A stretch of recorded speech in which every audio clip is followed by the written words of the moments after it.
Hey, thanks for tuning into the podcast. And before it begins, I have a favor to ask. I'd love to hear your honest feedback about the podcast.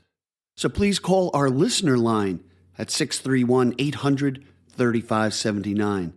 631-800-3579.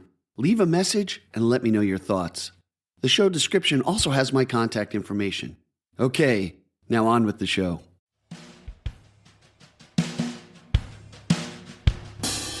Welcome to the Long Island Sound Podcast, where we explore the muse and the music, from the North Shore to the South Shore, from New York City to the Hamptons, navigating the wellspring of original music from singer-songwriters and musicians from Long Island, New York. Hi, I'm Steve Yusko from GigDestiny.com.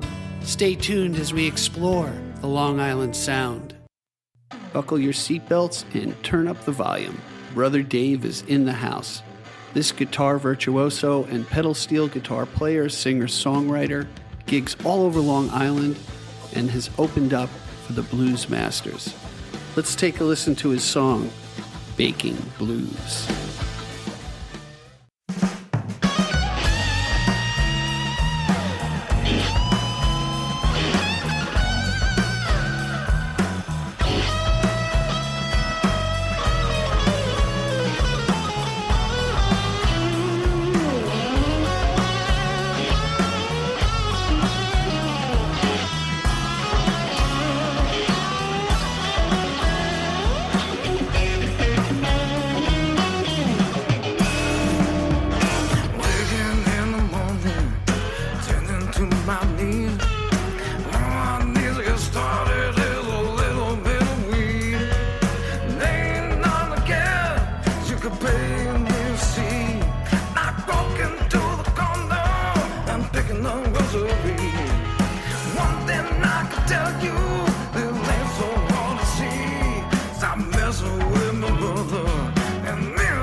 I've been captivated by his music all day.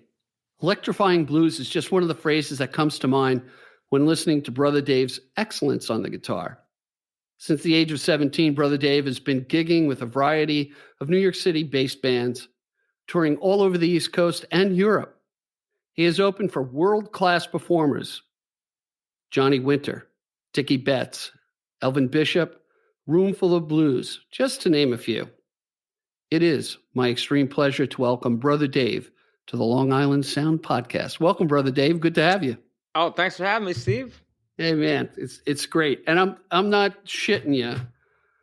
And let me tell the audience, when you hear the music, you got to crank it to 11 because it's just it's gonna get you moving. And I mean it. It really, it was my first impression. It was like really cool. So I'm glad to hear it, brother. Thank you. Yeah. So we know somebody in common. My good friend Mike Nugent. Oh yeah, great player, man. Great guy. Yeah, and Mike's like, oh yeah, I know Brother Dave. He's really good. I'm like, all right, I'm getting the right people, man. So, and the other introduction, and she's really great. Kelly Baker, during our recent episode said, because I always ask people for referrals. She said, you got to get Brother Dave on. He plays everywhere with everyone. And I'm like, all right, I'll trust it, So. She's great. Kelly's so great. I have such fun working with her. I played on this track, Blood on the Nile. Oh, yeah. Played. Yeah. Yeah, I played pedal steel on that track. That's going to be coming out soon. I don't know when that's coming out. But, yeah, that was a lot of fun working on that with her. Yeah, I remember when she was talking about that, she said, yeah, you don't usually hear that in Long Island music, to the pedal steel, unless you have some Nashville connection. So, yeah, now it's coming back to memory that she did mention that, So let's do this. Sure. What I find interesting, it could be boring. I don't know. It's probably interesting. What was the first instrument you picked up? Did it come natural? I mean, how did it all come together for you? Well, okay, I got a kind of an interesting story about that. We'll be the judge of that. Okay. Well, maybe it's not so interesting, but it's kind of funny. So, I think it was actually the pedal steel that made me want to start playing music. When I first heard that sound, that's what made me want to start playing. But I didn't know what that sound was because, I was born. And, I was born and raised in New York, and there's, I wasn't exposed to a lot of live music growing up as a kid. My family is Russian. My family came here right before I was born. Oh, wow. Yeah. But my dad was a musician. He was a drummer. And so I learned a lot of music from my dad. Like my dad taught me a lot about music. And I was really captivated by Eric Clapton. In my early teens. Mm-hmm. And he had the studio recording of Tears in Heaven with J.D. Manis on pedal steel. Okay. And there's this pedal steel solo in there. And when I first heard it, I was like, Jesus, I have to learn how to play that. So I asked my dad, I'm like, Pops, what is that I hear? Because it sounded like a guitar, but I knew it was not exactly a guitar, but I was a little confused by the sound of it. And so I asked my dad, I was like, what is that? And I remember him trying to explain it to me because, he's from Russia too, but he kind of knew what it was, but he didn't know what it was called. And he's trying to explain it to me. He's like, it's like a guitar. It's but there's guitar on table. It's like table guitar, And I'm like, table guitar? What are you talking about? He's like, yeah, it's like table guitar. You play like this, like deck, like deck. I'm like, what are you talking about? So I heard him say guitar. I'm like, okay, guitar. That's a guitar. That's all I need to know. So I started playing guitar. Oh, you know? Yeah, and I played guitar from man. I love guitar, and I still do. At what age was this? How old were you? I was about 13. Okay, all right. All right, the hormones are kicking in. All right, yeah, right. Exactly. Yeah. So then, I got into blues. I got into classic rock. I got into Clapton and Hendrix and all their influences, like Buddy Guy, B.B. King, Freddie King, Albert Collins. All those blues guys, like the early blues guys, like Robert Johnson, Mississippi Fred McDowell, Skip James and all that. And then years later, I discovered pedal steel, and I was like, that's the sound that I heard that made me want to play. Wow. Now, how'd you discover it? You went up to somebody who was playing it? Did you see it in a music store or? I think I was listening to public radio and and they were 89.9 and 89.1 used to play have these classic country programs and they would mention the artist playing. I'm like, oh, pedal steel. That's probably what that was. And then I saw videos of people playing and I'm like, that's what he was trying to describe. And I saw the way people were playing. I'm like, that's what he was trying to explain to me, but he didn't know what the name of it was. You didn't know how to articulate it, right? Exactly. Wow. Yeah. And that's how I discovered that. Yeah. Yeah. That's amazing. Because to be honest with you, that is one instrument that's beyond me, as far as the sounds, watch an old Hee Haw show and watch the guy playing pedal steel and the sounds they get out of it, the train whistle and all the different stuff. It was like, this is like it's like an early synthesizer, really, when you get down to it, what it can do, Yeah, it's an amazing instrument, and it's very versatile, and it's a lot more versatile than people think. People think it's only for country, but you could play anything on it, and it's used a lot in churches, like the sacred steel is like this whole genre of steel guitar, where these guys play lap steels and pedal steels, but they play more of like a blues, R&B type of gospel type of thing. And they use them in churches, like that churches when they don't have like an organ, they'll use a steel guitar, because the steel guitar kind of like sustains the notes and creates like a pad and like a wash underneath everything in a way, so they'll use a pedal steel instead of like an organ, Well, that's one thing about slide guitar or pedal steel guitar for me, and I'm a knucklehead amateur. It's probably the closest thing to the human voice that you can come to emulate those tones and the vibrato and all the all the different things. And I think that's cool. What I think is really cool, and I haven't really, I've jumped into your music, and I'm actually looking very forward to the wellspring of what you've done. I'm just like tip of the iceberg with me. That's why I get kind of excited about it. But I always found it interesting, and I find it with Derek Trucks and his slide guitar and the back and forth, and he goes to places that I don't know, just kind of amazing. And when you have the call and response between a vocalist and a slide guitar, I think that's just one of the most beautiful things in the world, Yeah, it's really amazing. Yeah, it really is. So, from what Kelly was telling me, you play all over the place. So you're the opposite of your last name. You're really not Dave Solo Man. You're like Dave Gig Man. So you're gonna have to change. That's why you call yourself Brother Dave. I get it. Yeah, right. You know what I mean? I got that name from this guy I used to play with, Frankie Paris. He was a New York-based blues and R&B singer, and he used to call me Brother Dave. And he wound up sadly passing away. I'm sorry. And so so nobody called me that for a while until I was at a construction site. And I was a laborer at a construction site in my early 20s, and they were like, listen, when you sweep up in the morning, okay, you got to use water when you sweep up. I'm like, how do you use water when you sweep? So like I tried a few different things. I would like take water in like a 5-gallon bucket and like pour it on the floor, and then there's these puddles everywhere. I'm like, well, that's not good. So then I would carry the bucket in my hand, and then I had a broom, and I would dip the broom in the bucket, and I would flick the broom so that the floor would get wet, and then so the floor would get wet, and I would sweep, and the dust would stay down, right? You know what I'm saying? And I was like, I thought it was pretty ingenious. And this guy comes in, he's like, hey, Brother Dave, what are you doing? Blessing the place, And I was like, oh, Brother Dave, Frankie used to call me that, So it's so funny you say it. It's amazing what you can learn on the Long Island Sound, how to sweep properly on a construction site is one of the tips that that's why you got to listen. But what's interesting how you got your moniker, how you got your name. And I worked in construction as well as a steam fitter, if you can believe that, for a short period of time. And all the union guys call each other brother, Oh, okay, yeah. And I remember my wife, saying, aren't you being kind of racial when you say that? I said, no. I said, no, I'm really not. Yeah. And actually, I use that term for my friends because honestly, I mean, I'm 60 years old. They're like my brothers. I mean, I spent more time with my friends over a lifetime than my own brothers. So they're my brothers. And I use that term as a term of endearment all the time. So brothers, mothers. Yeah, exactly. We've been called worse things, so I can imagine. Well, I'm not going to get into that, but yeah, sure. Oh no, we're going to get. We're going to get into that. There's no. Why not? There's no restrictions, just no F-bombs, because then I got to recheck something on the podcast, not for kids and all that other stuff. Sure. So keep it clean for the kids. Yeah, for the most part, But they're going to learn how to sweep a construction site. So. That's good. That's good. So that's useful. So you're 13, Yeah. Okay. Which is great. Dad's a pretty fertile ground to help you along. He played guitar, or what did he play? He was a drummer. Drummer, right. Okay. Yeah. How about mom or any of the other siblings? Do you have any other siblings that were into music, or? No, not really. Okay. Yeah.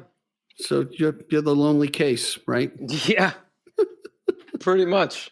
But you know what? Having your dad giving you a hand along with that part of music is this is what I believe. You know, just the small amount of encouragement. And you teach music. You have students. You know how far a little bit of encouragement goes. Yeah. That you don't know where it's going to rocket ship somebody off to something, you know? Absolutely. I try to be as encouraging as I can. I try to always look at the positive, you know, because I'm aware that, like, you know, it could be a big hurdle when somebody even like accidentally says something that could be taken as negative or like as a criticism. Sure. You know, people, you know, you can't forget that people are, you know, have feelings. I know it sounds stupid, but like, you know, it's like people really, you know, you got to be careful with people's feelings, and you got to honor them, you know, and you got to really, you know, I like to try to encourage people and help people along, you know? You know, especially when it comes, for me, it was interesting, especially when it comes to an instrument, there's always going to be somebody who plays different and better than you. Yeah. Okay. And as a young, I'll never forget this. A guy came in to tune our piano. Okay. And he played obviously great. I didn't share this. I was so intimidated by that guy that I said, one, I don't practice enough. We never did practice enough. And I could never be that. I could never be that, you know? And yet he was encouraging. He, you know, what little I played, he was, you know, very encouraging. I just didn't take it to heart, you know? That's good that you didn't take it to heart, because, you know, it's really like, it's really easy to get insecure as a musician, you know, and it's like when you're a musician, you're really kind of like sharing a part of you that's very, very special and very like, you know, it's like very deep, like what you're sharing with people when you're playing music, you know, and it's like you're putting yourself out in the open, you know what I'm saying? So, you know, it's important, like not to like be too self-critical either. Mm-hmm. You know what I'm saying? And, you know, like the things like words like better than, I try not to use words like that. And I'm not criticizing you at all, but I try to reframe those types of thoughts. I try to automatically reframe them, because it's like, you know, I feel like music is like a communication. You know, if I say the grass is green, like, can you say that's a good or a bad statement? It's just a statement, right? I'm just communicating with you the color of the grass, right? And I feel like music's like that too. It's a communication. It's really better not to put like a value on it, like whether it's good or bad, but whether it speaks to you or not. Interesting. You know what I mean? And it's like it gets to a point where it's really hard to say who's better than who. Like, for instance, like, who would you say is a better guitarist, B.B. King or Steve Vai? Right. You know what I'm saying? It's two different perspectives and two different approaches to the same instrument. That's a good point. It really is. And like Steve Vai, he couldn't play B.B. King stuff, man. And B.B. King couldn't play Steve Vai stuff, you know? Right. You know what I mean? That's a good point. That's a good point. I tell you, it's one of the things that you touched on was the vulnerability you have in playing. And the same thing with writing songs. The vulnerability, I find that so attractive. Not only in music, but as I get older, being present to somebody and having a certain amount of confidence to be vulnerable. There's a trust aspect there, and that trust has to go back and forth between musicians when you're playing together. Let's do this. Let's take a break, because we're getting real deep real quick. You know, good. I like it. I dig it. Let's take a quick break, and when we get back, we're going to get into something special. Leave that as a cliffhanger. All right, hang with us. Good. Hi, Steve Yusko from Gig Destiny here. Well, as you're probably listening to this podcast, you're probably thinking about that musician who'd make a fantastic guest here on the Long Island Sound. Well, we'd like to hear their story. We'd like to hear their music. So have them reach out to us at gigdestiny.com, and we'll explore their craft. Now, back to our podcast.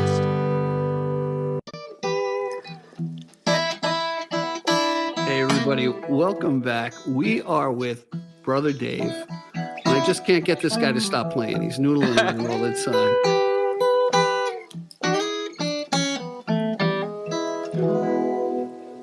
Thanks, brother. And that's through a crappy iPad and microphone. So if you thought that sounds good, wait till you hear this guy in person.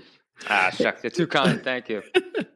So I'm interested in your progression from an adolescent steel guitar, learning about that. How did things kind of develop for you? What was the path you took? Let me ask you this. When did you realize, hey, I can do this, and I really love this? When did that hit you? Well, it's like, I don't know if it's ever really hit me, but it's like you got to kind of have, like, in a way, it's like just the audacity to just be like, well, you know what? I'm going to make my statement, and, that's kind of it. I try not to think of it as anything more than that, I just like, it really was a kind of thing where it just kind of grabbed me and took hold of me, and I just kind of became obsessed with it, and I couldn't not do it. Interesting. You know what I mean? And there's two aspects of that. There's the musician who's an instrumentalist, let's say, okay, and then there's the singer-songwriter aspect of it. How did they coincide? Did they kind of click in, or did something, chicken or the egg? Well, I started off just as a regular 6-string guitar player playing electric blues, and then I got into acoustic stuff. And then in my 20s, I got into singing. I always wrote songs, even as I first started playing, I'd write like little instrumentals. I probably can't remember any of them. They're on a cassette tape somewhere. Right. You know what I mean? Just finding where you can play a cassette anymore. That's yeah, right. Exactly. Yeah. But yeah, there's like a lot of songs that I've written and forgotten, but there were like a lot of them were like early instrumentals when I first started writing them. And then I didn't start singing till much later, like in my late 20s. Okay. And then I started writing songs like with lyrics, and then I started playing steel guitar. Like I didn't start playing steel guitar till much later, and I started off on lap steel, and then I progressed to pedal steel. Wow. And I would think, because especially in New York, I would assume there aren't many of you guys pedal steel guitar players. I would think, right? There's not that many. There's a few, but there's not that many. Yeah. Yeah. So I would think, man, it's like being a bass player. Everyone's looking for a bass player, and all you have to do is bump, bump, bump, bump, bump, and you're in, And, well, it's easier said than done, but yeah, I know. To some degree. That's a big joke. When I was in a church group, I was playing guitar, pretty lousily. And they said, "Hey, we need a bass. We need a bass player. Why don't you play bass? That's funny. Okay. I played bass in a church band also. Oh, did you really? I do. I still do. Did you? Yeah, we did still do. We did a contemporary Christian thing in a Catholic church, which was like voodoo. It was just and it was great while it lasted. It was great, and that's a podcast for another time. Right. Yeah, but I every Sunday I'm at Central Church in Huntington, and I play bass in that church group there. Nice. It's contemporary Christian stuff and some old, some traditional stuff as well. Yeah, I go to. We have a great band that's community church here in Babylon. It's very mucus focused, Unitarian, not Unitarian, non-denominational, I would say, but based on Christ and the Holy Trinity. Gotcha. And actually, I had this guy look it up on the episodes. Tom Pryor, phenomenal guitarist. He's the music director there, and they they knock it out of the park. And they're always rotating people in and out, which is really great. Anyway, so the building blocks. So now you got the guitar. You've gone in the pedal steel. You've been in bands. Mostly, where'd you grow up, by the way? Brooklyn, Queens, and then where all the Russians are. Exactly. Okay. Exactly. Yeah, I used to go to Brighton Beach like every day with my dad. Nice. I've only been there once. Really? I really want to go to a Russian club. It might not be in vogue now, to be honest, but yeah. Well, the funny thing is that I'm actually Ukrainian. But Guess what? Yeah. We share something in common. Are you Ukrainian also? Yeah, Ukrainian and Polish. Yeah. Really? Yeah. Yeah, my mother's Polish and my father was Ukrainian, Slovakian, kind of a mix. Yeah, my father's a mix of Polish and Ukrainian. But like when I was a kid, they told me I was from Russia because Ukraine was part of Russia. I knew I liked you. I mean, right off the bat. Great. I said this to myself. I said, he must be Ukrainian because he's good. He's really good. No, I'm bullshitting you. So okay. So you're in the Queens area. geographically part of Long Island, Brooklyn, Yeah. Queens. Okay, Yeah. so that you got that going for you, and you jump into bands, and then you finally get on the microphone and kind of do that. Where are you now with your career? As far as I know, you play around a lot, but I don't. Do you have a set of guys you play with now, or what's your MO hitting the streets? Well, these days I do a lot of solo gigs, and I also have my own band, Brother Dave and the Brave. Okay. And that's kind of like sort of like a jam band kind of situation. We do like our own kind of interpretations of covers, and sometimes I throw originals in. But then there's the Bushwick Blues Band, which is like kind of like my original project, and that's like a blues rock with other influences as well, and that's primarily originals with a few other covers like peppered in and stuff like that. You know? Yeah, I actually saw. I tuned in last night when you were doing an open mic. By the way, I don't know what camera you used. It looked like broadcast quality. I'm telling you. Wow. On Facebook, I was just like, wow, this wow. I'm glad to hear that. Well, yeah. That's Laura Kelly. She does all my social media work. She does she does my weekly emails, and she does like my Facebook posts and stuff. And she also does, handles the broadcasts on Tuesdays. And I think she's using her phone or something. Well, that's pretty damn good, at least from my aspect. And on that note, any people that we've talked about for our audience, you guys who are listening, is we do chapter marks. So you'll see different photos when you're not driving, pop up on your phone of the different people we talk about. Just like Kelly will have her website and certainly Dave's website plugged in. So you'll have an easy way to kind of jump and say, hey, I want to know more about Buddy Guy or this or that, or about your band and that sort of thing. So that's a quick reference that's tied in there. The other thing that struck me was, do you mind if I ask how old you are? 43. You don't look 43. You're too kind. You look like you're in your mid-30s. It's the lighting. I keep it dark for a reason. It's the bandana and the hat. Yeah. Yeah, you know what I'm saying. It's like I keep in the dark. I do my best work in the dark. I'm not going there. No. Yeah, I might have said too much. Yeah. Shut the bedroom lights off, honey. Why? Never mind. I do my best work in the dark. Well, what the hell were we talking about? I don't even know. Yeah. Well, who cares, right? Let's do this. But before we lose the audience and listen to these two knuckleheads chucking along, let's talk about Bak'n Blues, how that came about, because I'm curious. How did that germinate with you, and was it all you or what, as far as writing and that sort of thing? Well, as you know, marijuana recently became legal in New York. I know.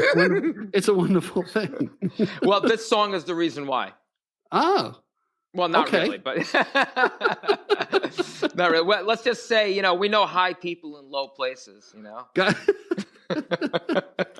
And they're usually, hanging out in front of a bodega ready to get some food and some, exactly, getting some Funyuns right away because, Yeah, right. Funyuns. Wow. You do walking. That was really good. That's great. You definitely, at the end of this, have to do a station ID as Christopher Walken. Oh my God, it'll be my pleasure. All right, so that's how that came about, and that's what we heard coming into the episode. And by the way, everything you're on Spotify and every place where they downstream, so we'll have those links in as well.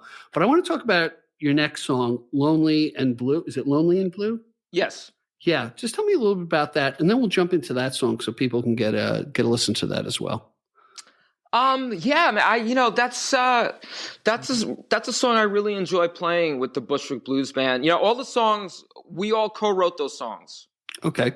Yeah, Chaz Rio, the bass player, and he's kind of like the brains behind that operation. I just sing and play guitar. And then we have David Cornejo, the drummer, and right, say that again slowly. David Cornejo. Okay, you're going to give me the spelling of these guys so we can give them credit. Okay, good. Okay. Yeah, so, we all co-wrote these songs. And Lonely and Blue, it's like, I really enjoy playing that song. It's kind of like, it's a song about when you have like a person in your life that kind of like shines a light.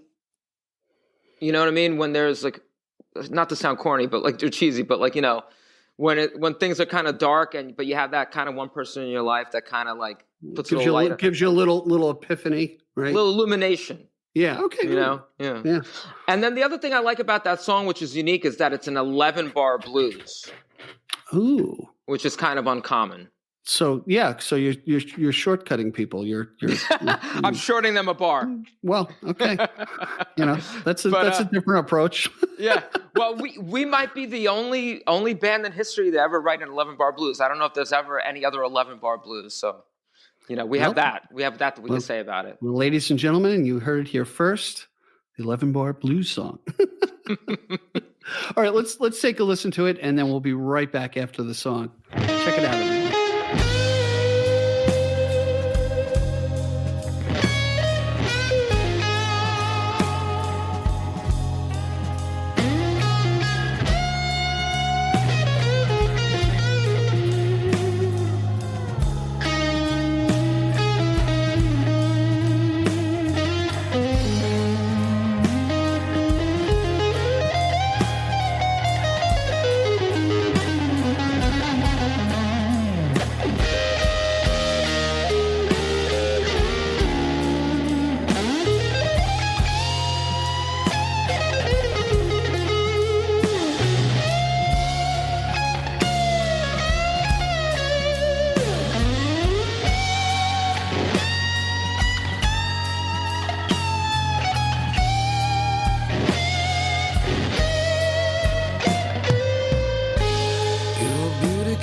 cure me. It's like a sunrise breaking through, but it means nothing if I can't see you. Here you will find me, waiting so kindly for a sunset so perfect and true. I see nothing without you, just lonely and blue, spending all my money with some guy you once knew. You took my car, my dog too. Here you will find me, waiting so kindly for a sunset so perfect and true. I see nothing without you, just lonely and blue.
yourself so perfect and true. I see nothing without you. So lonely and blue. So lonely and blue.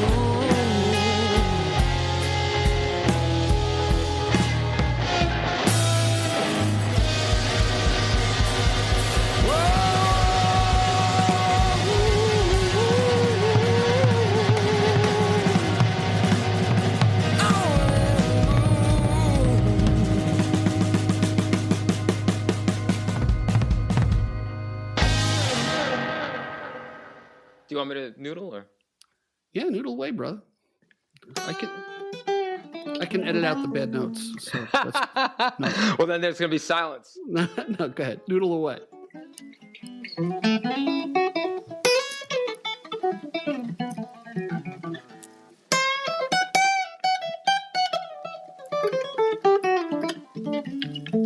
And you're listening to Brother Dave as he continues to noodle. I can't get this guy to stop playing. I mean, we're here to talk, brother. You know, It's a problem. I know. Well, It's a problem. When I watch TV and watch movies, it's like I'm constantly noodling. As my mom said at the dinner table, Stephen, sit on your hands, please, and eat, and shut up. So Kelly Baker told me you play everywhere with everybody. Tell me some of the bands you've been involved with recently, and I'm really interested in. And I'm going to tell her, just go to his website, go to Brother Dave Blues, and you'll see the people he's played with. It's just kind of amazing. So tell us about who you're with now and what you've done, and give us some history. Well, okay, so I have my band, Brother Dave and the Brave, and then there's the Bushwick Blues, and then a couple other projects I've been working with. I do some stuff with Kelly Baker every now and then, and there's this Celtic rock trio that I'm involved with called Kindred, and we do like country and like some like Irish stuff and like Celtic type of stuff, and that's a lot of fun. Let me stop you right there. I've got to. Do you know Andy Cooney? No. Okay, so Andy Cooney was an early guest on my program. Very generous guy. He's from Massapequa, New York. His grandparents are from Ireland. Mm-hmm. He's like, as the top album, he has like 19 albums out. And in Ireland and the UK, it's called Irish Country. Oh, okay. And he also has a podcast, and he introduces different Celtic acts and stuff like that. So, cool. And people new to the scene. So we should connect that group with him. I'm sure he'd love to have you on his podcast. And after I just said it on my podcast, he's obligated to have them on his podcast. Sorry, I cut you off. So no, not at all. And then there's Atticus Jones. Okay. We play at Daisy's once a month, and that's a really cool original band. And Daisy's is in, for those who don't know. Patchogue. Okay. Daisy's in Patchogue. I'm there most Sundays by myself as a solo thing, and then I play once a month with Atticus Jones there. And Atticus Jones is like an original project. It's very country based, and I play pedal steel and guitar in that band. Oh, nice. And that's Daisy's Nashville or something like that, or Daisy's Nashville Lounge. Yes. Right. Okay. Yes. Yeah, because I think I saw Kelly did a video or something there, or she played there. Yes. Yeah. Well, I might have been on that video with her. Yeah. Or maybe she was there solo. You know, you guys with the bandanas, you all kind of blend in. You know, yeah, those guys with the hat and bandanas, you know. Well, the doctor said I got to leave this on for like another 6 weeks, and then till the tattoo heals. Yeah, I got like barbed wire tattoo all around. You know? Nice. Lovely. Try to get a postal job. I'm telling you. That was my father's threat with anything that he thought was off. Oh, really? You'll never get a postal job.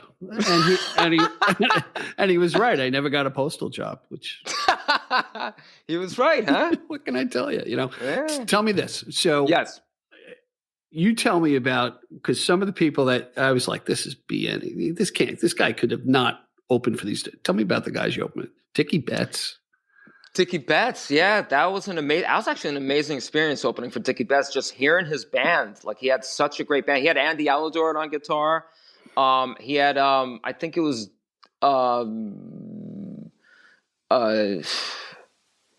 the other guy, I forget the other guitar player's name. It wasn't Devon Allman, but he was the son of. I'm sorry, I'm really bad with names, but it was an amazing band. It was an amazing band. The arrangements they had with. How'd you get it? How'd you get that gig? And where was it?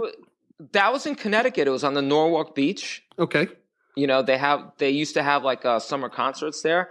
And like that was like I played there that was with Rocky Lawrence. He's a Connecticut-based blues guitarist. Okay. And we got called for that gig. That was an amazing gig. That was just great just to hear Dickie Betts, you know. Like the guitar arrangements were like amazing. Nice. Yeah. And then you have some other greats you played alongside, right? Or prior to, right? Yeah. Well, you know, I opened for Buddy Miles when I was like 19, and that was a trip. God. Really? That was a trip. Oh yeah. Talk about giving yourself cred right there. That's really no, really. I'm serious. At 19. Buddy Miles. Yeah, when I was 19, I was with this band called Moose and the Bulletproof Blues Band. Of course. And this guy Moose, great bass player and singer. He's down in Florida now, and he used to work with Gregg Allman. He toured with Gregg Allman, and then he started his own band, and we opened up for Buddy Miles, and that was quite an experience. Let me tell you, I was 19 years old. I was like shocked by everything. Like it was just like, you know. Yeah. So in these instances, is this like, hey, you're the opening act, and do you get to meet or say hello to any of these guys, or not really? It's really you're the opening act, they're on, and you're done. No, I actually got to meet and say hello to Buddy Miles, but like I was like, if you could imagine me being even more shy and awkward than I am now, I was super shy and awkward. I was 19. I was like, I had a hard time looking people in the eye. I had a hard time talking to people. It was very difficult for me to go out and meet people and play. But really? like again, wow. well, like I said, I had to do it. I was just driven to do it, and I wouldn't let anybody stop me. And like, so I just went out there and I just did the best I could. You know, right. But I was very, very socially awkward. And like Buddy Miles said something to me along the lines of a compliment, and I just kind of froze. And I just didn't respond. I was just like, just, you know, and exactly. And he just had like this whole entourage of like all these women, like, and like they were all smoking weed downstairs. It's Chicago Blues. Have you ever been to Chicago Blues in Manhattan before? No, I have not. It was a really cool place, man. They had like a downstairs, like dressing room type area where everybody would hang with the band and like get high and stuff. And it's still around, right? No, it's not, it's gone. Unfortunately. Yeah. It's like BB King's is gone too. You know, that was a neat place. Yeah. A long place. Wow. So I got to open for a lot of people there at Chicago Blues. I got to open for Buddy Miles, Elvin Bishop, Roomful of Blues. Who else? Oh, Johnny Winter was at Toad's place in New Haven. Really? Wow. Yeah. That was actually fairly recently. That was like in 2010, I think. Yeah, and he passed on, didn't he? He did. Yeah. Yeah. Okay. Ooh, okay. Yeah. What a player. Yeah. Just kind of. Oh yeah. It's just got to be amazing to play with your heroes. You know. It just. Well, I didn't get a chance to play with him, but play near him. I don't care. Yeah, play near him. Yeah, you're in the same street, same block. Yeah. Yeah, no, it really was amazing. Yeah. So that really gives you a lot of, hey, somebody must have thought you were pretty good to invite you up there. You know, for sure. I hope so. No. I mean, there are not many artists who can make that claim that you've had. You know, and I'll tell you a quick Mike Nugent story. Okay, because I was talking about Mike, and Mike is of the generation where he's you know, they're not big into marketing and you know. Music speaks for itself. It's almost, you know, like brag. Like I can't brag about myself.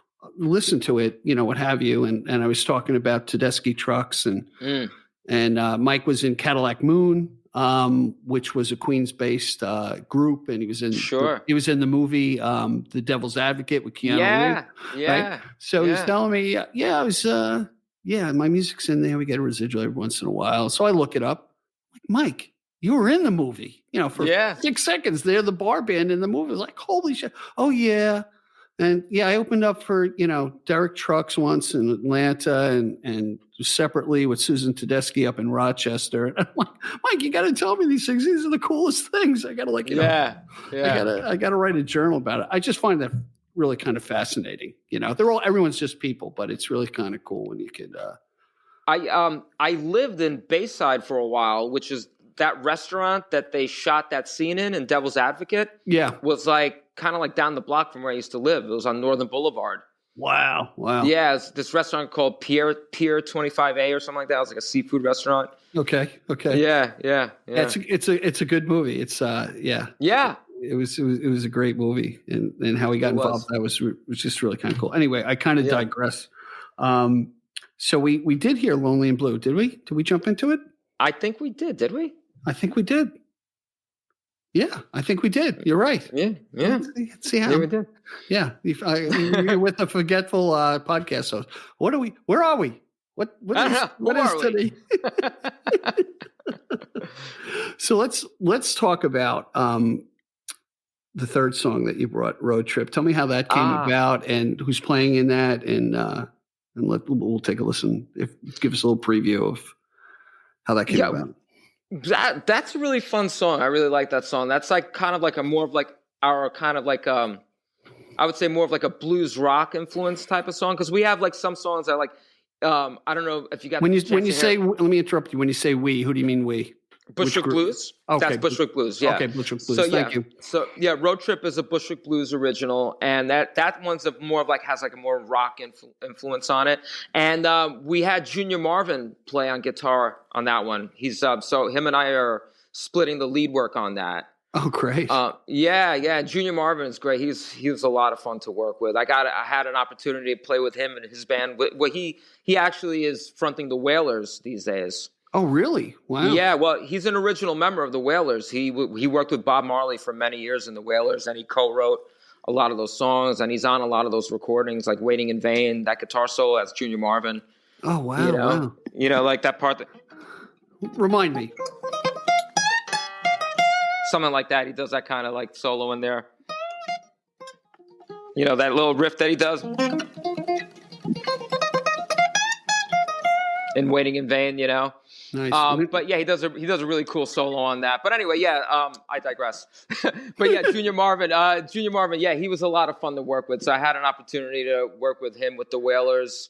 Now let me ask you, how does I don't know? I'm kind of stupefied here. How do you run into a guy like that? Is he like working in the same studio you're working in, or somebody puts you together? How does that happen? Well, or how did that happen? Yeah, for you. So I met Junior Marvin through a mutual friend.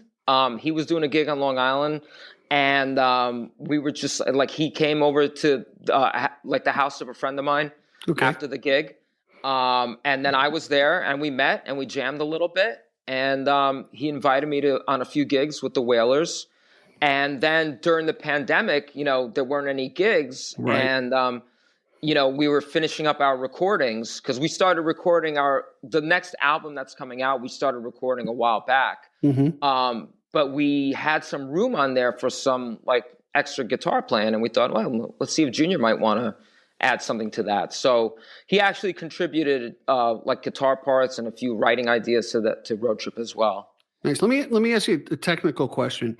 So when you have somebody like him. And he's maybe signed or not signed to a label currently, is there a lot of logistics in authorizing him to play on your music, or not so much?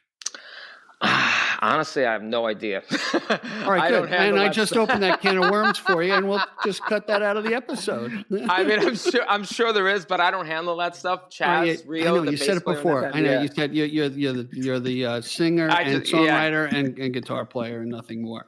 Yeah, that's pretty much it. That's the extent of my. Before we go down the rabbit hole, let's take a listen to "Road Trip," and then we'll jump in. Who knows what the hell we're going to learn next? We're going to talk about construction, how to use a screwdriver properly, and take a listen. You're talking about the drink, right, with the orange juice and the right. Yeah, that too. Yeah.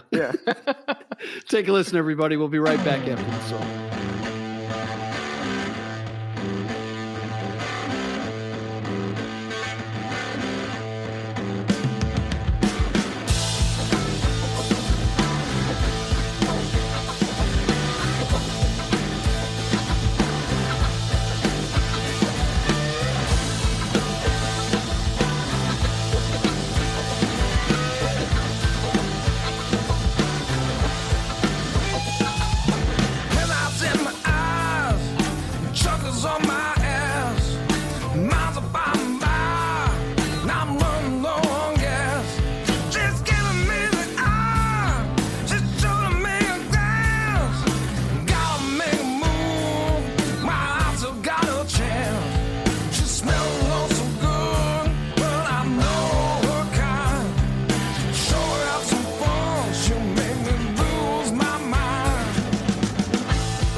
fingers on my thigh. She says she likes speed. She says she likes my car. She says she likes to drive. Wanna pull me over and take me for a ride. She's looking oh so good, but I know her kind. Show her have some fun. She make me lose my mind.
Says it needs a snack. She gives me a big kiss, gives me a little sigh. Says go ahead and hurry on back. She's looking oh so good, she's looking so fine. Now she's dropping on that fancy car of mine.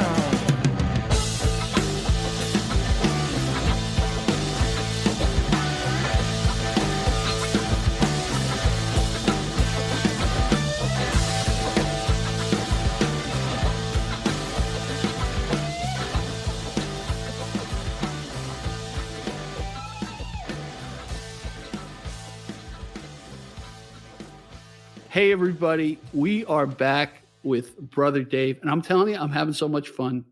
Me Even too. in between the stuff that people don't hear that we can't really say we're having fun. So what a pleasure to have you. Tell me what you got coming up in July. And I know you do an open mic because I saw it on Facebook. Is that something consistent that you do? And tell me what you got coming up. Yeah, so I've been doing Tuesday nights. That's like I host that open jam. It's like an open jam, open mic, and I host that with like my trio, Brother Dave and the Brave. Okay.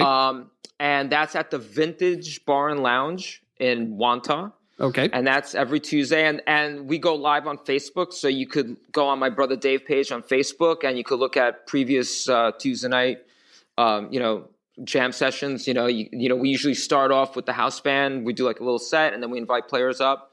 Nice. The Sunday thing I do at Daisy's. I'm at Daisy's on Sundays from 1 to 4. Almost every Sunday. Sometimes I have other commitments and I have to have somebody fill in for me. Mm-hmm. But that's kind of like an open mic, open jam too. It's more, that's more of an acoustic type of mic. And then twice a month I host an open mic at the Garden Grill in Smithtown, and that's a lot of fun. That's a great little place, the Garden Grill in Smithtown. Okay, cool. Rob Marcillo and Fred Marcillo. It's a family business. We'll put a link for them. Oh, absolutely. Fred Marcillo, great guy, and Rob is a hoot.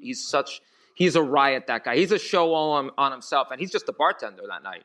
Nice, but nice. Him and I, we just freaking go off with all kind. We do our Christopher Walken, Schwarzenegger, James Brown impressions all night. We do Rodney Dangerfield, and then he comes on and he sings at the end of the night, and we just have a lot of fun at that gig. That's nice. A lot of shenanigans. That's great. Hey, fun's the best thing to have, is what they say. So that's what they say. I don't know. Yeah. I don't know. I'll try it out. Yeah, hey, whoa. Hey, what do I got to lose? Oh. No respect. I tell you, Hey, you know what? I really appreciate your time, and thank you. Thanks for having me. I honestly mean that. And a lot of times in my podcast, a good friend of mine said, we can account for what's in our bank accounts. We can account for the things we own. We can never account for how much time we have on this earth. The fact that you've given me more than an hour of your time and your art, man, it's a real blessing. So, oh man, thank you so much. I mean, thank you for having me on the show, and thank you for your time as well, man. All right, Brother Dave, we'll see you around town, and check out Brother Dave and all his different aspects, and we'll see you next time. Take care, everybody. Thank you for joining us today. I appreciate the time you spent with us. Please subscribe and comment, and visit us at gigdestiny.com. Till next time, be generous with your joy, keep your spirits high, and let the music take you on a journey. Be well. Peace. Thank you for listening, and please support our musicians. If you like the podcast, please rate, comment, and subscribe. If you want to partner with us, visit gigdestiny.com. Hit that donate button. We appreciate your support to keep the conversation alive. Take care. Be well.